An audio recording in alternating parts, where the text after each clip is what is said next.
12వ ward councillor అభ్యర్థిగా పోటీ చేస్తున్న సోమగారు లింగసాగర్ గారితో ఉన్నాము. అన్న చెప్పండి, మీరు ఈ 12వ వార్డు కౌన్సిలర్గా గెలిచిన తర్వాత మీకు వార్డు ప్రజలకు ఏం చేయాలనుకుంటున్నారు? నాకు ఈ 12వ వార్డు నేను 12వ వార్డు ఇండిపెండెంట్ అభ్యర్థిగా అంటే స్వతంత్ర అభ్యర్థిగా పోటీ చేస్తున్నా. ఈ 12వ వార్డు ఓటర్ మాస్టర్లందరికీ కూడా నా ఉదయపూర్వక ధన్యవాదాలు తెలియజేసుకుంటూ, అదేవిధంగా మరి ఉమ్మడి పిల్లల మరి 10, 11, 12 వార్డుల ప్రజలందరికీ కూడా నా ఉదయపూర్వక ధన్యవాదాలు తెలియజేసుకుంటూ, నేను గతంలో సర్పంచ్గా గెలిచినాడు 2013 గెలిచినాడు. నేను ఏదో వ్యవసాయ కుటుంబం నుంచి వచ్చి సరే మీరందరూ ఆశీర్వదిస్తే ఓ సర్పంచ్గా గెలిచి నేను ఈ పనులు చేస్తానా చేయలేనా అనే ఆ రోజుల్లో ఎన్ని పనులు అంటే వాస్తవంగా టీఆర్ఎస్ గవర్నమెంట్ తెలంగాణ రాష్ట్రం ఏర్పడిన తర్వాత టీఆర్ఎస్ గవర్నమెంట్లో చేరి నా పిల్లల మరి గ్రామంలో కనీసం చేయలేనని పనులు కూడా ఆ పార్టీలో చేయడం జరిగింది.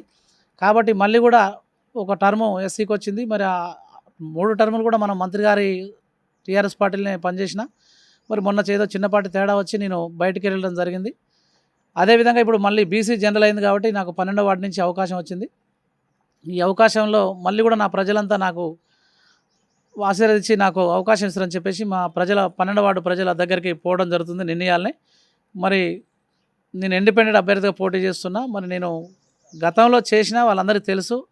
ఎవరైనా చదువుకున్నా చదువుకోకపోయినా నా మీద నమ్మకంతో వాళ్ళు ఓట్లేసి గెలిపిస్తే ఒక 5 సంవత్సరాలు వాళ్ళని పదవిలో ఉండి కూడా వాళ్ళని ఎన్నంటే ఉండి ఏ ఆపదలు వచ్చినా ఆదుకున్నా. మరి 5 ఏళ్ళు పదవి లేకున్నా కూడా ఏ సమస్య వచ్చినా నా ఇంటికి రావడం లేదా నేను వాళ్ళ ఇంటికి పోయి సమస్యలు తీర్చుకోవడమో జరిగింది. ఇప్పుడు నేను పోటీ చేయకుండా ఊకుంటా అని అంటే కూడా మీరెందుకు గతంలో చేసిరు కదా, మరి మంచి చెడు చేసిరు, మీరు ఉండండి అని వాళ్ళందరూ ఆశీర్వదించి ముందుకు పిలిచిరు కాబట్టి నేను చేస్తా అని చెప్పి నాకు ఏ పార్టీ లేకున్నా నాకు నా ప్రజలు ఉన్నారు, వాళ్ళే నన్ను ఆశీర్వదిస్తారని ముందుకు పోవడం జరిగింది. కాబట్టి నా నమ్మకం ఉమ్మడి పిల్లల మరి ప్రజలందరికీ నేను కోరేది ఏంటంటే ఎలక్షన్ వచ్చినప్పుడు అందరూ అవసరానికి వస్తారు. కాబట్టి మీరు ఎవరైతే ఏ వ్యక్తి అయితే మీ దగ్గరకు వచ్చి పని చేస్తాడో ఆ వ్యక్తిని ఎన్నుకోవాలి. నేనే కావాలని డిమాండ్ చేయట్లేదు. దయచేసి పిల్లల మరిలో ఉన్న సమస్యలు మేజర్ సమస్యలు ఏంటంటే మా పురాతన నాటి గుళ్ళు ఉన్నాయి. ఆ గుళ్ళకు మాకు డబల్ రోడ్డు కావాలి. అలాగే మరి మా ఊరుకు 2 సైడ్లు 4 సైడ్ల హైవేలు ఉన్నాయి. 4 సైడ్ల మా ఊరికి ఎటు నుంచి చూసినా రోడ్లు ఉన్నాయి. కానీ మాకు ఇటుపక్క కూడా ఇంకో రోడ్డు ఉంటుంది. ఆ రోడ్డు కూడా మా ఊరు అవతల నుంచి ఉంటుంది. కాబట్టి దానికి సీసీ వేసి పిల్లల మరి నుంచి జనగం బైపాస్ వరకు వీధి లైట్లు వేయాలని చెప్పి నా ఆలోచన. గతంలో కూడా నేను చేయలేను అనుకున్న వీధి లైట్లు పిల్లల మరి నుంచి కప్పల కంపెనీ వారికి సరే టీఆర్ఎస్ గవర్నమెంట్లో నేను దగ్గర నిలబడి పోల్ వేయించి నా వంతు సాయం నేను చేసి ప్రజలందరూ నన్ను ఆశీర్వదిస్తే మళ్ళీ ఈసారి అవకాశం వచ్చింది. కాబట్టి మేజర్గా ఉన్న పనులు ఏవి ఉన్నా వీధి లైట్లు కావచ్చు, మురికి కాలువలు కావచ్చు, మంచినీళ్ళ సమస్య కావచ్చు, లేకపోతే ఇంకా కొన్ని సీసీలు కూడా ఆగిపోయినాయి సమస్య. అప్పుడు అట్లా ఎలక్షన్ కోడ్ వచ్చి అవన్నీ చేస్తానని హామీ ఇస్తూ ఇంకా కూడా తెలియని పనులు ఏంటంటే మా రెవెన్యూ బాగా విలువైన రెవెన్యూ. మరి ఎంఆర్ ఆఫీస్ సమస్యలు కూడా చాలా ఉన్నాయి. ఎన్ని సంవత్సరాలుగా తిరిగినా కూడా కాకపోవటం అంటే ధరణి లోపం అది.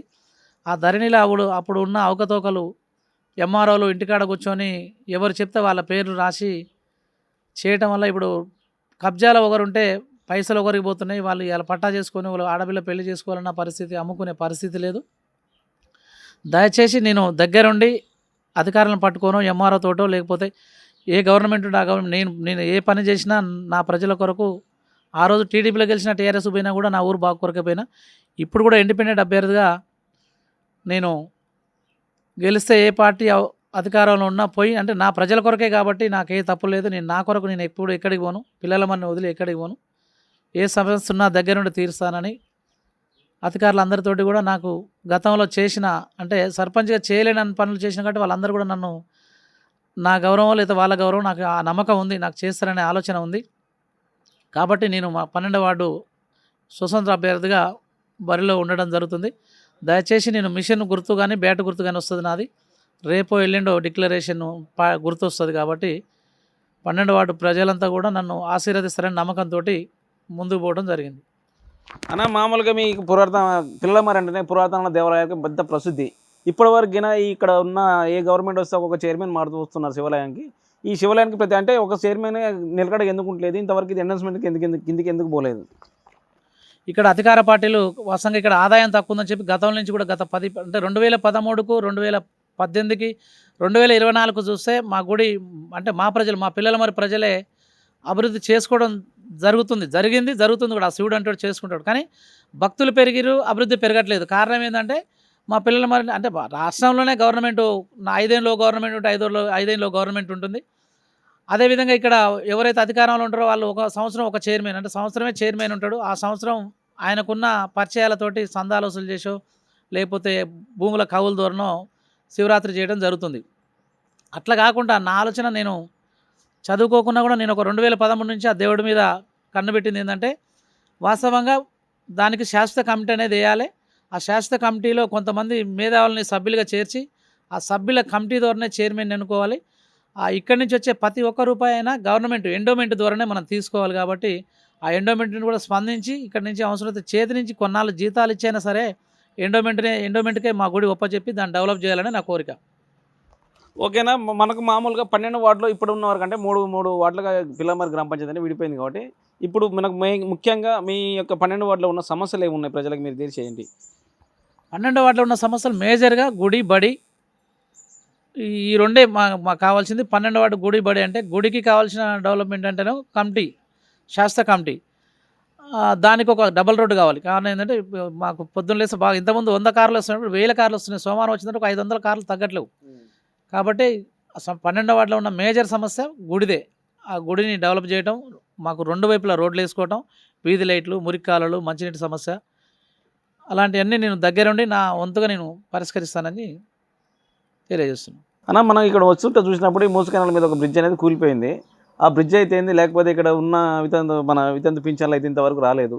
అదే వృద్ధ పింఛన్లకైనా పెంచుతా ఉన్నారు, అవికైనా పెరగలేదు.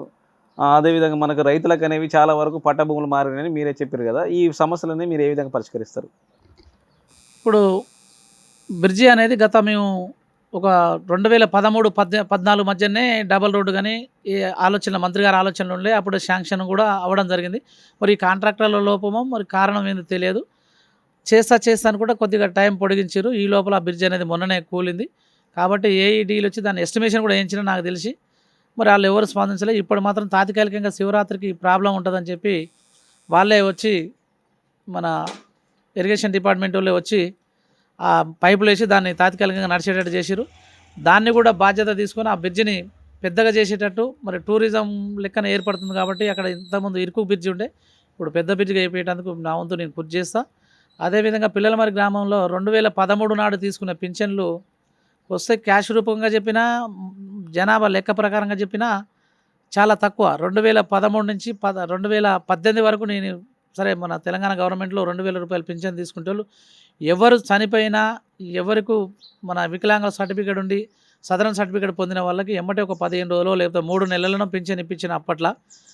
ఇప్పుడు 2018 నా పదవి కాలం పోయిన తర్వాత మున్సిపాలిటీలో కలిసినాక కొంతమంది 8 సంవత్సరాలు కూడా పింఛన్ తీసుకునే వాళ్ళు ఇవాళ బాధ్యులు ఉన్నారు. నా ఇంటి చుట్టూ తిరుగుతున్నారు. సరే నేనే కాదు అవతల వాళ్ళ ఇంటి చుట్టూ కూడా తిరుగుతున్నారు. కానీ దాన్ని దగ్గరుండి పరిష్కరించాలంటే ఎవరో ఒకరు నాయకుడు అనేటోడు ఉండాలి. మరి అందరు పొత్తుల పడి వదిలేస్తే వాళ్ళు ఏం తెలియని అమాయకులు బలవుతారు. కాబట్టి ఆ విషయాన్ని కూడా నేను దగ్గరుండి ఆ 8 సంవత్సరాల సమస్య పింఛన్ల విషయానికి వస్తే కూడా నేను ముందుండి వాళ్ళకు ఇప్పిస్తానని ఈ సందర్భంగా చెప్తాను. ఇక రైతుల సమస్య అంటే ఇదే, రైతులది భూముల సమస్యలే ఉన్నాయి. రైతుల సమస్య అంటే కొన్ని అబద్ధాలు ఉండి, ఆ అబద్ధాలు అంటే ఎట్లా రేట్లు పెరిగినాయి, అమ్మినోడు 10 రూపాయలు భయాన తీసుకొని మొత్తం రిజిస్ట్రేషన్ చేసిన నాటికి పోతేనేమో అరే 10 చేస్తానది ఆ సమస్య ఒకటి ఉంటే, గతంలో ఎంఆర్ఓలు చేసిన తప్పు చాలా ఉన్నది. మా పిల్లల మనలో దగ్గర ఒక 50% ఉన్నది. ఏళ్ళ తరబడి తిరిగినాం, దగ్గర 5-6 సంవత్సరాలు కూడా తిరిగినాం. ఏది నేను నా వాసంగా నా భూమి నాకు ఎక్కేయడానికి నేను 40 ఏళ్ళ కింద కొనుక్కుంటే నాది నాకు ఎక్కేయడానికి ఒక 10 సంవత్సరాలు పట్టింది. అంటే అట్లాంటి కిటికల్ పొజిషన్ ఆ ధరణి ద్వారా అంటే వాడే అమ్మినోడే రావాలి సంతకం పెట్టాలంటే అలా 60 రూపాయలకు 100 రూపాయలకు కూలి చేసి కొనుక్కున్న పేదోడు ఇవాళ పిల్లలు మరి కాస్ట్లీగా మారింది. కాబట్టి ఓ 50 లక్షలకు అమ్ముకుంటారు, 60 లక్షలకు అమ్ముతున్నారు అని చెప్పేసి వాడు అలా ఒక ఎకరం ఖరీదు కాదు, నువ్వు నాకేమి ఇస్తావు అనే పరిస్థితి. దయచేసి అధికారులనే పిలిచి మరి వాళ్ళని ఎప్పటి నుంచి ఎవరు కబ్జాలు ఉన్నారు, వాళ్ళు కొనుక్కుర్రా లేదా వాస్తవా కాదా పక్క వాళ్ళని అడిగి ఎంక్వైరీ చేసి పట్టా చేసే విధంగా చూస్తాను. అన్న, మామూలుగా మీరు ఇప్పటికే ఒకసారి బీఆర్ఎస్ నుంచి సర్పంచ్ గెలిచారు, తర్వాతకి అన్ని రకాల పార్టీలలో మీకు అన్ని రకాల పరిచయాలు ఉన్నాయి. ఇన్ని రకాల పార్టీలో పరిచయాలు ఉన్నప్పటికీ మీరు ఇండిపెండెంట్గా ఎందుకు ఇస్తున్నారన్న? నేను ఇండిపెండెంట్గా ఎందుకు ఇస్తున్నా అంటే గత 2024 సమయం అంటే మళ్ళీ మంత్రి గారు 3వ సారి గెలుస్తున్న సమయంలో చిన్న సమస్యలు వచ్చిండే. నాకు పార్టీలు అంతే కొంత అంటే నేను నా క్యాండిడేట్ అనే అభ్యర్థి అంటే నా అనేది కాదు, మా ఊరు మొత్తం టీఆర్ఎస్ పార్టీ నుంచి పెట్టినాం. ఏదో ఒకటి చెరువులో ఓట ఉన్న చేపల దాంట్లో సర్పంచ్ అనేటోడు ఒక్కడే తినడని చెప్పేసి కొంతమంది క్యాండిడేట్లు బదనాం చేశారు. కాబట్టి నాకు బదనాం చేసినా నాకు నష్టం లేదు. నేను పెట్టిన క్యాండిడేట్ పెద్ద భారీ ఎత్తుతో ఓడిపోయింది కాబట్టి నాకు మంచి అనిపించలేదు. ఎందుకంటే ఇంత మేలు చేస్తే నాకు కీడు చేశారు కాబట్టి నేను ఆ రోజు నుంచి పార్టీల టచ్లో లేను. ఈ 4 సంవత్సరాల సమయంలో నేను బీసీ దాంట్లోనే బీసీ జేఏసీలోనే కొనసాగిన. ఆ తర్వాత ఏదో నిర్ణయాలకు జస్ట్ జాయిన్ అయ్యి వచ్చి టీఆర్పీ అన్న విషయంలో వస్తే సరే మన మనిషి కాబట్టి నేను అటు పోయినా. అయినా కూడా నాకు ఎవరి మీద నమ్మకం లేదు. నా ప్రజల మీదనే నాకు నమ్మకం ఉంది. పిల్లల మరి ప్రజల మీద నాకు నమ్మకం ఉంది కాబట్టి నాకు ఏ పార్టీ టికెట్ అవసరం లేదు. నాదేందో నేను ప్రూఫ్ చేసుకోవాలని చెప్పేసి ఇండిపెండెంట్ అభ్యర్థిగా పోటీ చేద్దాం అనుకుని ప్రజల ముందుకు వెళ్తున్నాను. అయినా కూడా నాకు పెద్ద ఎత్తున వాళ్ళందరూ కూడా నన్ను ఆశీర్వదిస్తున్నారు. నేను ఓడినా గెలిచినా నేను సూర్యాపేటలో హైదరాబాద్లో ఇల్లు కట్టుకొని వెళ్ళిపోయాను కాదు. ఓడిపోయినా ప్రజల మధ్యనే ఉంటా, నా జనం మధ్యనే ఉంటా. గెలిచినా కూడా నా జనం మధ్యనే ఉంటా. నాకున్న జనం పేద జనం, ఎస్సీలు, ఎస్టీలు, బీసీలు వీళ్ళందరూ నా మనసులంటూ నాకున్నారు కాబట్టి నేను ప్రూఫ్ చేసుకోవడానికి బరిలో ఉన్నా. ఓకే, చూస్తున్నారు కండి, ఎవరైతే గెలిపిస్తే మీకు మంచి జరుగుతుందో మీరే ఆలోచించుకోండి. ఇన్ని సంవత్సరాల పార్టీలలో కాకుండా ఏ పార్టీలకు అతీతంగానే మీకు సేవ చేస్తున్నారు కాబట్టి మీరు ఒకసారి ఆలోచించి ఓటేయండి. చూస్తున్నారు మనం డిస్కస్ కోసం ఏటీవీ. Thank you.